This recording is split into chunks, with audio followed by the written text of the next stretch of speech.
पुनः याद दिलाना चाहूंगा, थोड़ा सा बड़ा आवाज। कल जो प्रसंग हम लोग श्रवण किए थे, कथा की महिमा हुई थी कल, याद है कथा? कहां तक मैं सुनाया था कथा कल? मानस की महिमा सुनाया था। कहां सुनाया था? कथा की महिमा सुनाया था, महत्व सुनाया था। मैं आप लोगों को कथा की महिमा सुनाने का प्रयत्न किया था और आप और हम सब गाए थे भगवान की कथा को। लेकिन कल आप और हम और एक कथा श्रवण किए थे। जैसे सरोवर जो होता है ना, उसमें 4 घाट होते हैं। तालाब जानते हैं आप लोग? जरूर जानते हैं। तालाब में 4 घाट होता है। कितना घाट? 4 घाट होता है। उसी तरह से इस मानस में भी 4 घाट बताए गए हैं। कितने घाट? 4 घाट है इसमें भी। घाट समझते हैं आप लोग? जरूर समझते हैं। हम लोग जहां नहाने जाते हैं उसी को घाट कहा जाता है। तो इस रामचरित्र मानस में भी 4 घाट बताए गए हैं, जिनमें एक घाट की कथा तो हम लोग कल सुन चुके। बाबा पूज्यपाद गोस्वामी तुलसीदास जी महाराज कहाँ गाए थे? बनारस में, काशी में अपने मन को सुनाए थे, वहां के संत समाज को सुनाए थे और गंगा मैया को भी श्रवण कराए थे। एक घाट में कथा। लेकिन आज जो घाट में, दूसरी घाट में कथा होने वाली है। और एक घाट कौन सी जगह में है? प्रयागराज में है, तीर्थराज प्रयाग, जहां बैठ करके याज्ञवल्क्य जी महाराज कथा सुनाने के लिए बैठे हुए हैं। और वहां पास भरद्वाज जी ऋषि वो भगवान की कथा सुनने की इच्छा उनमें जागृत हो गई। और ये इच्छा कैसे जागृत हुई, उस प्रसंग में लेकर के चलता हूं। 12 वर्ष में एक समय माघ का महीना में कुंभ लगता है। कब लगता है? माघ के महीने में। मैं कल इस विषय को आप लोगों के सम्मुख रखा था कि मैं कहूंगा तो आप लोगों को थोड़ा मेरे जवाब को सिर भी हिला करके दे दीजिएगा तो मुझे आनंद की अनुभूति होगी। लगेगा ना? जरूर लगेगा कि महाराज जी जो कह रहे हैं वो बात हम तक समझ में आ रही है। सिर को थोड़ा हिला देने से, कह देने से मुझे आभास हो जाएगा कि निश्चित मेरी बातों को आप लोग समझ रहे हैं। तो कुंभ के महीने में, कुंभ के मेले में इस भारत भूमि से इस सृष्टि के संत महात्मा वहां स्नान करने जाते हैं। कहाँ? तीर्थराज प्रयाग में। और वहां तो संत महात्मा जाते ही जाते हैं, मनुष्य जाते हैं, देवता जाते हैं, यक्ष किन्नर सभी जाते हैं। और जाकर के 1 महीने तक वहां स्नान करते हैं कुंभ में। और कुंभ स्नान करके अक्षय वट की परिक्रमा करते हैं, भगवान का दर्शन करते हैं। वहाँ अनेक प्रकार की भगवान की कथा होती है, संत महात्मा कथा गायन करते हैं और सब बैठ करके वहां कथा श्रवण करते हैं। लेकिन एक समय ऐसी घटना घटी, एक जो बड़े विद्वान भरद्वाज ऋषि थे, सोचने लगे कि कुंभ का समय तो सब समाप्त होने वाला है।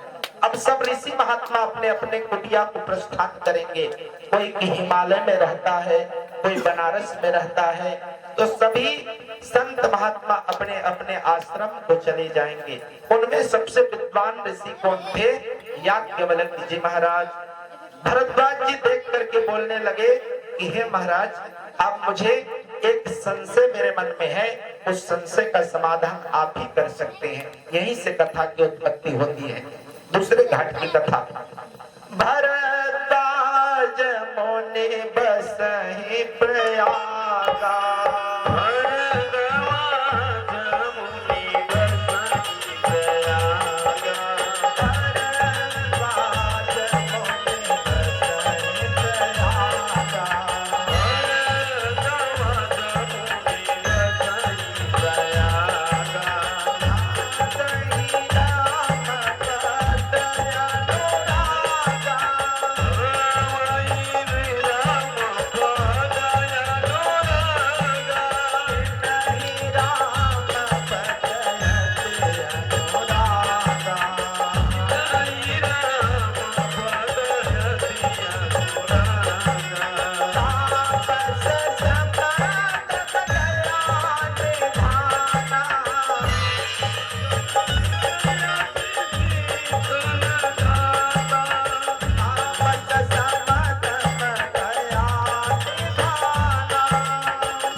प्रयाग में निवास करते हैं और याज्ञवल्क्य ऋषि को देख करके विनम्रता पूर्वक कहने लगे कि हे महात्मन, आप मेरे मन में संशय जो है उस संशय का निवारण आप ही कर सकते हैं।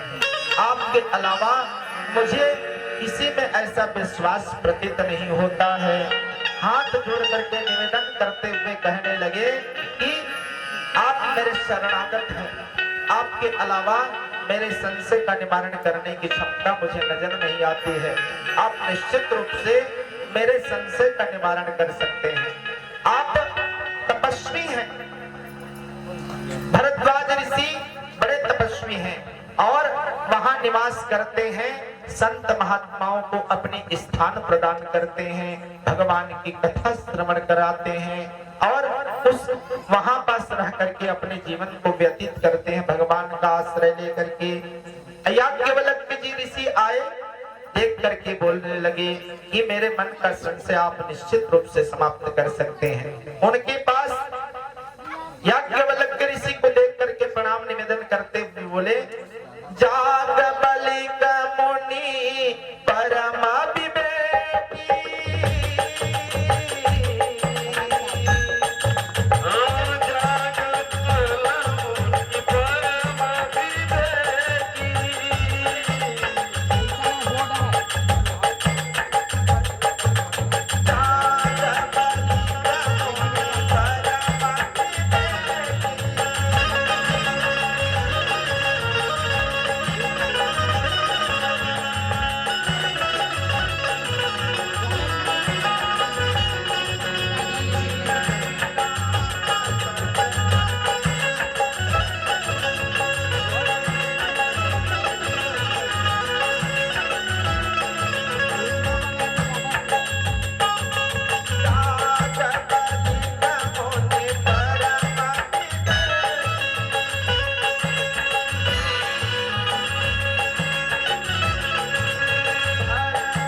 याज्ञवल्क्य ऋषि को रोक करके निवेदन करते हैं, कहते हैं कि हे महात्मन, मेरे मन में संशय क्या है उस संशय को आप सुनिए।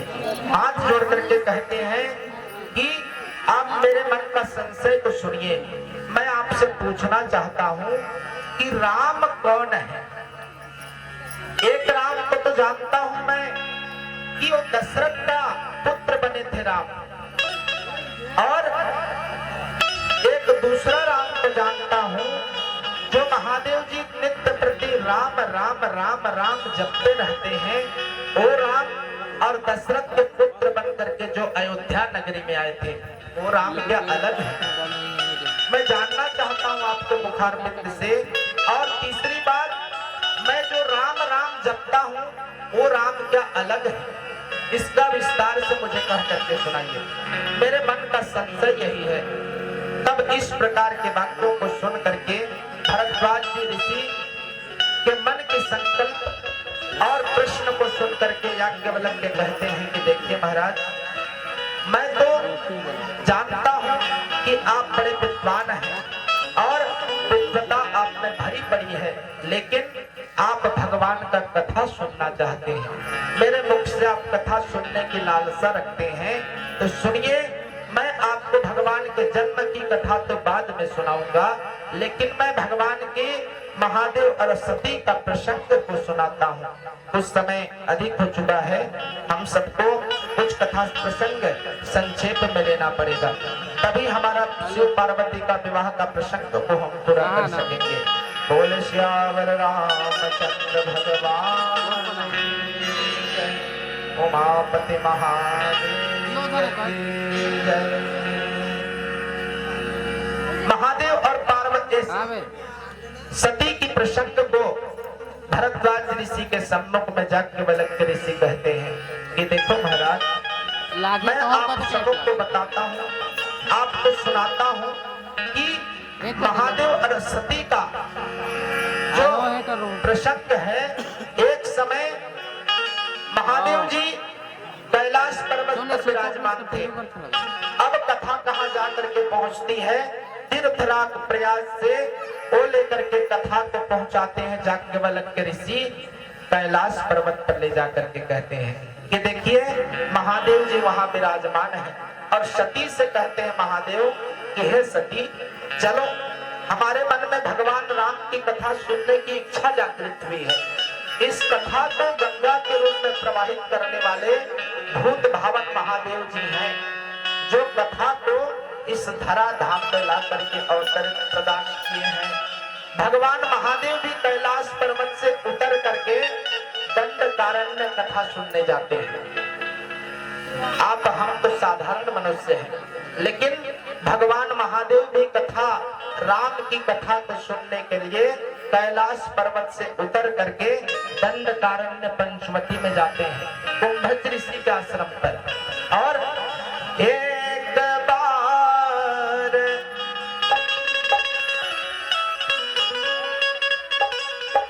शिव मन माही गए संभोतः संग सती जग जननी भवानी।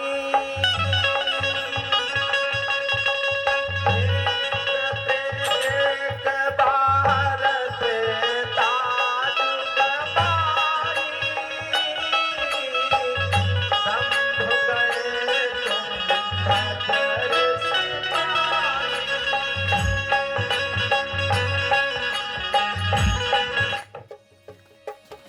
राम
लेकर के उनके मन में कथा सुनने की इच्छा जागृत हुई और दंडकारण्य कुंभज ऋषि के आश्रम में चल पड़े।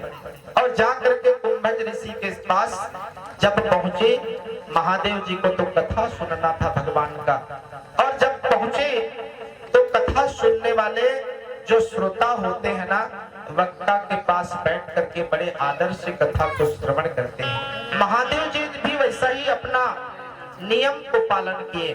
सर्वप्रथम जा करके प्रणाम निवेदन किए गुरु महाराज समझ करके।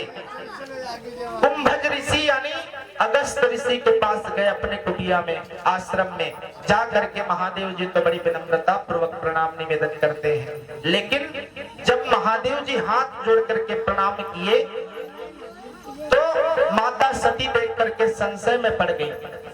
उनके मन में ऐसा संशय उत्पन्न हो गया सती के मन में कि महादेव जी ये ऋषि को प्रणाम कर रहे हैं, ये जगत के महादेव, देवाधिदेव महादेव, और क्या इनके मन में ऐसी ये ऋषि के प्रति ऐसी श्रद्धावान है? संशय हो गया और सती जो है उनको प्रणाम तक नहीं करी। सती देख करके मन में सोचने लगी, अरे महादेव प्रणाम करते हैं तो करने दिया जाए। उनके मन में संशय उत्पन्न हो गया। और जब महादेव जी को देख करके और माता सती को देख करके अगस्त ऋषि जो है ना, उनके चरणों को पखारे, पांव को धो करके स्वागत किए, तो सती और संशय में पड़ गई। कहती है